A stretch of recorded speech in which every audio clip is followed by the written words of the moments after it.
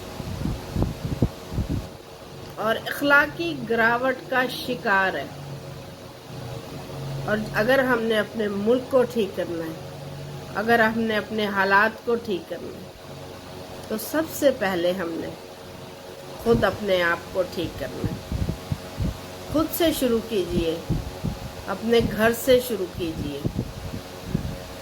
ہر بندہ اپنا گھر ٹھیک کر لے، معاشرہ خود بخود ٹھیک ہو جائے گا۔